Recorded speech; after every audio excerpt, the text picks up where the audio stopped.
지금까지 살펴본 에베소 1장 3절에 14절의 말씀을 한번 정리해 보면 두 가지 질문으로 볼 수가 있어요. 어떻게, 왜라는 질문을 가지고 할 수가 있습니다. 어떻게 하나님의 백성이 되었는가? 어떻게 내가 구원을 받았는가?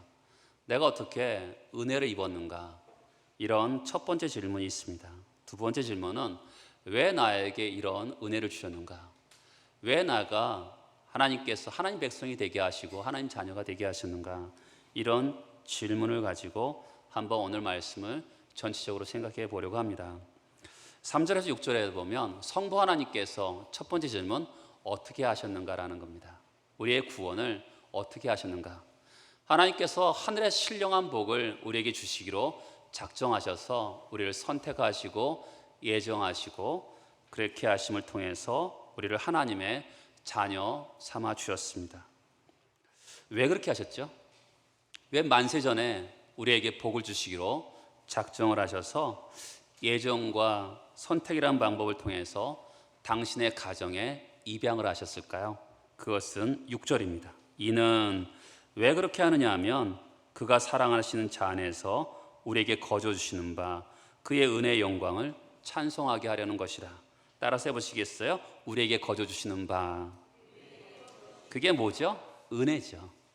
그렇죠? 세상은 어떻습니까? 세상은 다 돈 주고 사는 겁니다. 그러니까 거저 준다 그러면 사실 우리는 뭔가 이렇게 마음에 와닿지 않습니다. 그런데 하나님의 은혜, 거저 주시는 은혜가 있다라는 것입니다.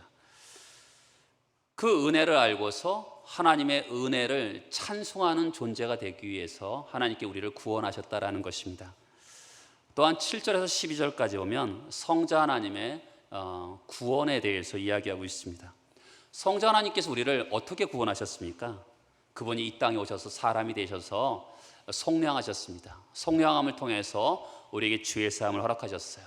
그리고 우리에게 지혜와 총명을 허락하셔서 하나님의 비밀을 알게 하셨습니다.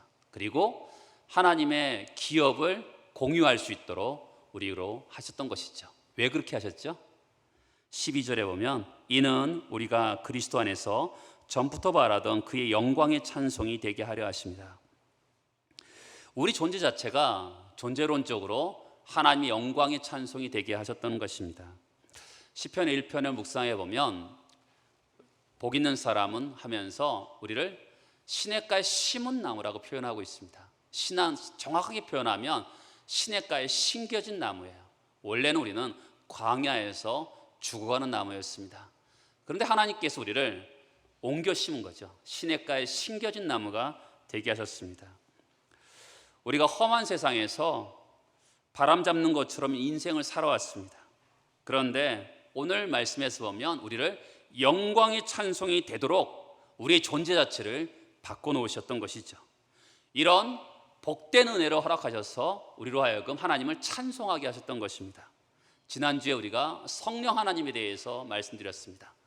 성령 하나님께서 우리를 어떻게 구원하셨습니까?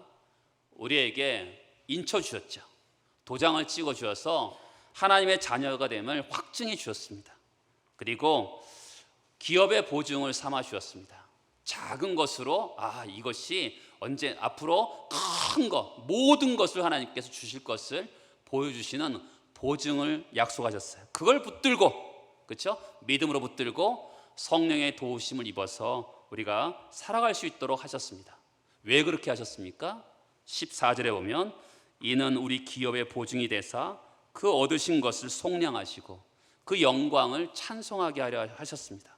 자, 성부 하나님, 성자 하나님, 성령 하나님이 우리를 구원의 복락으로 이끄신 이유가 뭘까요?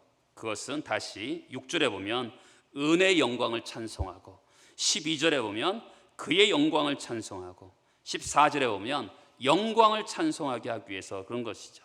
자, 여기서 하나님이 우리를 구원하신 이유가 뭐예요? 왜 구원하셨습니까? 이것은 똑같은 핵심 단어가 있지요. 영광이라는 단어가 있는 것이죠. 영광이 뭘까요? 우리가 교회에서 많이 쓰는 단어 중에 한 가지가 영광이라는 건데 쉽게 표현하면 찬란한 광채, 웅장함, 장엄함이라고 표현할 수가 있을 것 같습니다. 하나님의 성품 가운데 하나님의 사랑하시죠. 하나님 우리에게 자비를 베푸십니다. 근데 그냥 사랑이 아니라 찬란한 광채가 있는 사랑을 베푸셨고 웅장하고 장엄한 자비를 베푸신 하나님의 성품이 어떻게 해요? 성품에 영광이 있다라는 거죠. 하나님 우리를 사랑하시고 자비를 베푸셨는데 영광의 성품을 가지고 하시는 일들이 어떨까요? 하나님의 영광이 나타나는 일이 되겠죠. 그렇죠? 그래서 하나님을 무슨 하나님이라 표현합니까? 영광의 하나님이라고 우리가 표현하는 것입니다. 세상은요, 사람을 높입니다. 하나같이 자기중심적입니다. 사람을 영광 돌리는 것이 세상의 구조예요. 그러니까 사람들이 교회로 와서 구원에 대한 이야기를 들어도 어떻게 하냐면 나에게 이 구원이 나에게 무슨 유익이 될까? 내가 어떤 복을 받을 수 있을까? 이런 관점으로 성경이 말하는 구원을 이해하는 경향이 있어요. 물론 구원은 우리에게 분명히 복도 있고 우리에게 주시는 귀함이 있습니다. 그런데 하나님께서 우리에게 주시는 이 구원의 목적과 동기가 뭐라고요? 왜 우리에게 구원하신다고요? 하나님을 영광을 돌리기 위해서 우리에게 구원을 베푸셨다. 성경은 그렇게 말을 하고 있는 것이죠. 죄가 뭘까요? 우리는 보통 죄하면 도덕적이고 윤리적으로 어느 한 가지 두 가지의 죄를 지었을 때 이런 죄를 생각하는 경향이 있습니다. 그러나 성경이 말하는 죄의 뿌리는 뭘까요? 아담이 왜 죄를 짓습니까? 하나님처럼 된다는 그것을 유혹을 받아서 죄를 짓거든요. 그러니까 스스로 하나님이 되려고 하는 것이 죄의 뿌리입니다. 그러니까 하나님께 영광을 돌려야 되는데 하나님께 영광을 돌리는데 냉담하고 심지어는 하나님의 영광을 빼앗는 것이 죄의 뿌리인 것이죠. 그러니까 예수 그리스도를 믿는 사람과 예수 그리스도를 믿지 않는 사람의 차이가 뭘까요? 그것은 예수 그리스도를 믿는 사람은 하나님을 드높이고 하나님을 영화롭게 하는 그런 삶을 사는 사람이 성도이고요. 예수 그리스도를 믿지 않는 사람은 하나님께 영광 관심도 없고 자기중심적이고 자기를 영화롭게 하는 것이 세상 사람들의 삶의 방식인 거죠. 한비아라는 사람을 아세요? 오지 탐험가입니다. 이 사람이 지도 밖으로 행군하라는 책을 썼는데요. 이 사람이 오지 탐험가였는데 이 사람이 어느 날 월드비전에 그 긴급 구호 팀장이 됩니다. 어느 청년이 물어봐요. 선생님은 여행하면서 즐겁게 사시지 왜 긴급 구호 팀장이 되셨습니까? 이런 질문할 때 이 한비아 씨가 이렇게 대답합니다. 이런 일이 내 가슴을 뛰게 하기 때문에 그렇습니다. 이렇게 말하면서 이분이 깜짝 자기도 놀라는 거예요. 왜냐하면 그 말은 어디선가 들었던 이야기입니다. 어디서 들었냐면 이분이 여행을 하면서 케냐를 여행하고 있었습니다. 이 케냐에 여행하면서 40대의 안과 의사를 만나게 됩니다. 이 사람은 얼마나 유능하고 유명한지 대통령조차도 며칠을 기다려야 되는 그렇게 유명한 안과 의사였습니다. 근데 이 사람을 어디서 만나냐면 오지에서 깊은 정글에서 이동병원에서 이 사람이 정말 진물이 흐르는 그 환자를 돌보는 순간에 이 사람을 만나는 거예요.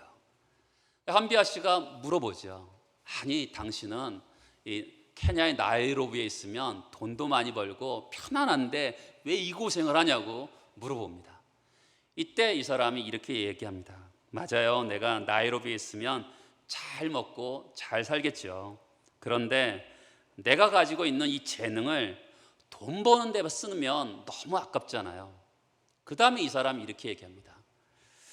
무엇보다 이 일이 이 정글에 와서 이 원주민들을 풍토병과 이 전염병을 고쳐주는 것이 내 가슴을 뛰게 한다고 이야기합니다. 여러분, 이 한비아 씨가 가슴이 뛰게 하고 케냐의 그 안과 의사가 가슴을 뛰게 하는 것이 있었습니다. 사도 바울도 지금 자기 하나님, 성부 하나님, 성자 하나님, 성령 하나님의 그 구원에 대해서 감격하고 있는 거잖아요. 영광에 찬송하고 있는 거잖아요. 우리 안에 이런 감격이 있습니까? 내 가슴을 뛰게 하는 예수 그리스도께 나를 구원하셨다라는 그 구원에 대한 감격이 있는가? 이것이 오늘의 질문인 것입니다. 마태복음 16장에 보면 나라와 권세와 영광이 아버지께 영원히 있습니다. 이렇게 얘기합니다. 여러분, 모든 신앙의 고백과 모든 교리는 하나님의 영광이 있습니다. 그런데 이것은 인간의 본능으로 가능한 일이 아니에요. 여러분, 우리 자신을 보세요. 뭐든지 내 중심입니다. 자기 이익 중심이고요. 그렇잖아요. 내 가족 모든 게 자기 중심적입니다. 내게 좋은 것이 뭐죠? 다 진리인 것처럼 생각합니다. 그래서 하나님을 위해 사는 것, 하나님의 영광을 위해 사는 것은 절대로 살 수 없는 게 우리 인간인들입니다. 왜냐하면 자기중심적이기 때문에 그렇습니다. 그러면 내 본능은 나를 위해 사는 거거든요. 근데 성경은 하나님의 영광을 위해 살라 그러는데 그럼 내 본능과 싸워야 되잖아요. 결국은 내 영광을 구하는 것이 아니라 하나님의 영광을 구하는 자가 되어야 되는데 하나님은 이것을 원하시는 거죠. 그러면 우리의 마음과 눈을 어디다 둬야지만이 하나님의 영광을 위해 살 수 있을까요? 그것은 하나님의 영광은 자연 만물에 있습니다. 자연을 보면 하나님의 영광이 나타나 있어요. 코로나 때문에 뒤죽박죽 됐었잖아요. 제가 그때 이렇게 밖을 보면, 이렇게 우리 교회 밖을 보면 이렇게 꽃도 많이 피고 많이 아름답잖아요. 참 코로나 때문에 답답한데 하나님 참 신실하시다, 그런 생각이 들었어요. 딱 우리 인생은 코로나 때문에 모든 게 막히는 것 같은데 하나님은 신실하시게 자연 환경은 그대로 꽃이 필 때 꽃이 피고 또 꽃이 지일 때 꽃이 지는 모습을 보면서 참 하나님은 여전히 신실하시다, 이런 생각이 들었어요. 그러니까 하나님은 우리의 삶을 책임지신다는 것을 그 자연 환경을 통해서 보여주는 거죠. 우주가 얼마나 넓어요. 여러분, 허블 우주만원경을 보면 150억 광년을 본대요. 어마어마하게 볼 수 있잖아요. 근데 그것도 볼 수 없는 우주가 있다는 것이죠. 그 우주를 누가 만드셨습니까? 하나님 만드셨죠. 그러니까 그 위대하신 분이 그 티끌만도 못한 나를 선택하시고 구원하셨다는 걸 때 정말 감격이 있게 되는 거죠. 그러니까 우리가 이 자연 만물을 볼 때 그 안에서 하나님의 영광을 보는 거죠. 대단하구나. 여러분, 천문학자들이 하나님을 많이 믿는다 그래요. 자연과학자지만 그분들이 우주를 보면서 하나님 믿는 사람들이 많다는 거죠. 우리도 마찬가지죠. 이 자연 만물을 통해서 보면서 하나님의 영광을 볼 수 있을 때 하나님이 찬란한 광채를 보고 거기에 웅장함과 장엄함을 볼 수 있을 때 하나님을 찬양할 수 있는 거죠. 하나님 영광을 보는 그림책은 또 뭘까요? 그것은 역사입니다. 역사에는 하나님의 주권이 나타나 있어요. 하나님이 역사를 이끌어 가시는구나 라는 것을 보여주고 있죠. 무너질 것 같지 않았던 공산세계는요 100년 만에 무너집니다. 철의 장막 같은 공산세계가 무너져요. 그런데 교회는 어떻습니까? 코로나 시기에 교회가 조롱을 받았어요. 초대교회에서도요 교회는 핍박을 받습니다. 그리고 한국 교회도 초대교회 때도 굉장히 큰 조롱을 받습니다. 춘원 이광수 아시죠? 춘원 이광수의 글을 보면 한국 교회를, 초대 한국 교회를 욕하고 조롱하는 글을 읽어볼 수가 있어요. 교회는 항상 욕 듣고 조롱당하고 손가락질 받는데 2000년이 흐르도록 지금까지 교회는 존재하고 있어요. 철의 장막 같은 공산세계는 100년 만에 무너졌는데 말이죠. 나라의 흥망성쇠와 이념에 따라, 지도자의 역량에 따라 나라가 일어났다가 무너지는 것 같지만 나라가 세워지고 나라가 멸망하는 것은 하나님의 주권에 달려 있는 것이죠. 여러분, 우리가 역사를 보면서 하나님이 정말 살아계시는구나, 이것을 볼 때 우리가 하나님의 영광을 볼 수 있는 거죠. 세 번째는요, 하나님 영광을 볼 수 있는 좋은 그림책은 복음이에요. 복음이 뭐죠? 예수 그리스도와 예수 그리스도가 하신 일이에요. 예수 그리스도가 뭘 하셨습니까? 예수 그리스도께서 사람의 몸을 입고 이 땅에 오셨어요. 그리고 십자가에서 죽으시고 부활하셨습니다. 그리고 승천하시고 재림하실 것입니다. 거기에 하나님의 영광이 있는 거예요. 지금의 한국 교회가 어려운 이유는 하나님의 영광을 보지 않고 자기중심적이기 때문에 그렇거든요. 왜 그럴까요? 이 복음을 잘 모르기 때문에 그래요. 복음 안에 들어있는 정말 예수 그리스도께서 이 땅에 오시고 죽으시고 부활하시고 앞으로 재림하실 거라는 그 복음을 모르기 때문에 하나님의 영광을 위해 살지 않고 자기중심적으로 살아가는 것이죠. 복음 안에는 무엇이 들어있을까요? 하나님의 지혜가 들어있습니다. 이 세상 어떻죠? 이 세상은 학벌을 중요하게 여기고 어디 살아? 요즘 서울에 있는 강남에 사는 분들에게 어디 사세요? 물어보면 어디 산다고 얘기하지 않아요. 정말 그렇습니다. 이거 어디 사냐고 물어보고 대답 안 하는 분들은 강남에 사는 거예요, 대부분. 그 사람들이 뭐에 관심 있습니까? 이 사람이 어디 사냐 물어보면 이 사람이 어느 집에 사는지 대충 윤곽을 잡습니다. 직업 회사는 어디 다니세요? 사람들의 관심은 거기에 있는 거예요. 사람들은 다 성공에 관심이 있고 다 높아지기로 하고 다 그런 세상을 살아가고 있는 것이죠. 그런데 이런 세상에 왕이 오셨는데 어떻게 오셨습니까? 그 왕이 사람들의 발을 씻으러 오셨어요. 이것이 복음이 말하는 하나님의 지혜인 것이죠. 사람들은 다 높아지려고 해요. 왜요? 사람들에게 높아져야지만이 사람들에게 섬김을 받죠. 그리고 높아져야지만이 사람들에게 나는 안 바뀌고 남을 바꿀 수 있지 않겠습니까? 그런 세상에 왕이 오셨는데 발을 씻으러 오신 것이죠. 우리 죄 때문에요, 예수가 오셨는데 그 예수가 이 땅에 오셨습니다. 근데 그분이 우리를 위해 죽으러 오셨다는 거죠. 여러분, 이런 이야기 들어본 적이 있어요? 이 세상에요, 귀로도 들을 수 없고요, 눈으로 볼 수도 없고 상상할 수도 없는 거예요. 누가 하나님이신 그분이 이 땅에 죄를 위해서 죽으러 오겠습니까? 사람들은 다 출세하고 싶죠. 왜 그렇죠? 출세해서 남을 다스리기로 원해요. 사람들이 그렇잖아요. 억울하면 출세하라고.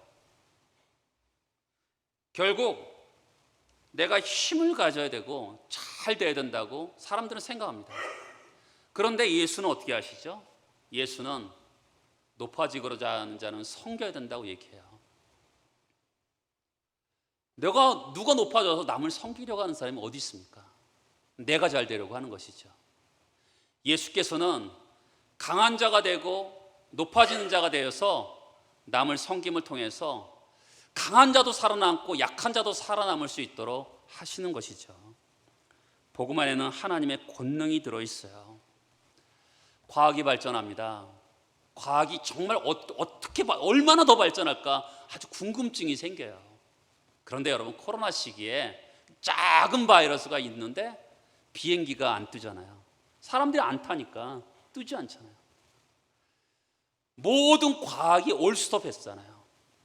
그런데 하나님의 그 능력은 때와 시기를 제한 두지 않고 계속 역사하는 것을 보는 거죠. 하나님의 그 권능은요, 사망을 깨트립니다. 예수의 생명이 우리 안에 있으니까 사망을 이기고도 남는 생명의 역사가 있게 되는 거죠. 우리를 종삼았던 마귀의 권세를 깨트려 버립니다. 마귀는 우리를 종을 삼으려고 하는데 예수의 권능이 임하니까, 복음의 권능이 임하니까 나에게 있는 얼검했던 수많은 것들이 다 풀어지면서 자유함을 얻게 되는 것이 복음의 권능인 거죠. 우리는 죄를 생각하면 도덕적인 윤리적인 죄만을 생각합니다. 우리는 죄에 관심이 있습니까? 아니에요. 우리는 어떻게 하면 더 잘 살까? 어떻게 하면 더 좋은 집에 살까? 저렇게 험한 데 살아? 너무 불쌍해. 어떻게 배우지도 못했어? 어떻게 그렇게 살았어? 불쌍해. 어떻게 하면 우리는 사람들이 얼마나 잘 먹고 배워야 된다고 생각합니다. 그게 인생의 중심이라고 생각합니다. 그런데 하나님은 뭐가 중심이죠? 죄를 깨트려야 된다고 생각하셨던 거죠. 죄가 얼마나 흉악한지 자기 자신의 독생하신 그 아들 하나님을 죽이시면서까지 죄의 문제를 해결하기를 원하셨던 것을 보게 됩니다. 십자가에서 예수를 죽이셨어요. 거기에 그 복음 안에 하나님의 영광이 숨어 있는 거죠. 찬란한 광채가 숨어 있고 웅장함이 있는 겁니다. 헨리 나우엔이라는 분이 있어요. 이분은 하버드 대학 교수도 하셨고요, 매년 중량급의 책을 쓰시는 분이셨습니다. 근데 이분이 돌아가시기 10년 동안은 정신지체 장애아를 거기서 그 공동체에서 섬기셨어요. 그가 마지막으로 섬겼던 사람은 아담이라는 25살 먹은 정신지체 장애였습니다. 육체적으로도 정신적으로도 장애인이었고요, 정말 말도 할 수 없고 정말 옷도 혼자 입을 수도 없고요, 밥 먹는데 한 2시간 정도 걸렸다 그래요. 생각해 보세요. 이 훌륭한 분이 그 장애 시설에 있으니까 사람들이 궁금하지 않겠습니까? 선생님 어떻게 이렇게 살아요? 아니, 선생님은 앞에 나가서 강연도 하시고 책도 쓰시면 더 훌륭한 일을 하실 터인데 왜 이렇게 사세요? 라고 하고 질문을 던졌습니다. 이때 이분이 이런 말을 합니다. 나를 위해서 하는 겁니다. 이 아담이란 청년을 내가 돌보면서 사랑이란 무엇인가? 사랑을 어떻게 하는가? 그리고 영적으로 심한 장애를 앓고 있는 우리들을 하나님이 어떻게 사랑하시는가? 이걸 깨닫는다는 거죠. 여러분, 그 장애를 가진 그 아담이란 청년은요, 아무리 정성을 들여도 이분이 세계에서 가장 훌륭한 석학이라는 거 몰라요. 싫으면 고함이라도 지르는 사람이거든요. 꼭 우리 모습 같지 않습니까? 성경에 보면 나는 선한 목자다, 나는 너희를 위해서 죽는다. 감각이 없죠. 예수 그리스도께서 정말 하늘에 있는 것이나 땅에 있는 것이, 땅 아래에 있는 모든 것들이 주님을 찬양해야 되는데 사람들이 죄가 얼마나 큰 문제인지 모르니까 그분이 나를 위해서 죽었다는데도 감각이 없는 겁니다. 나는 선한 목자다. 그렇잖아요. 그런 감각이 있을 때 이 복음 안에 그런 하나님의 영광이, 하나님의 성품의 영광이 있는데 그것을 모르니까, 나의 죄의 문제를 잘 모르니까 하나님께 영광 돌리고 살지 않는 것이죠. 어떻게 사는 것이 하나님의 영광을 위해 사는 걸까요? 그 본에 잠깐 하나 볼 것은 12절입니다. 이는 우리가 그리스도 안에서 전부터 바라던 그의 영광이 찬송이 되게 하려 하십니다. 여러분, 우리는 존재론적으로 하나님 영광의 찬송이 되게 하셨다는 거죠. 모세는 하나님 영광을 보기로 원했어요. 근데 하나님이 보여주지 않으셨죠. 죽을까 봐 보여주지 않으셨습니다. 근데 우리가 요한복음에 보면 우리 예수를 보면서 우리가 그 영광을 보니 아버지의 독생자의 영광이요 은혜와 진리가 충만하더라, 이렇게 얘기합니다. 예수의 영광을 봤잖아요. 우리는 하나님의 영광 일부를 봤어요. 그런데 오늘 말씀에 12절에 보면 우리를 영광의 찬송이 되게 하려 하십니다. 우리를 영광이 되게 하셨다는 거죠. 더 나아가는 것이죠.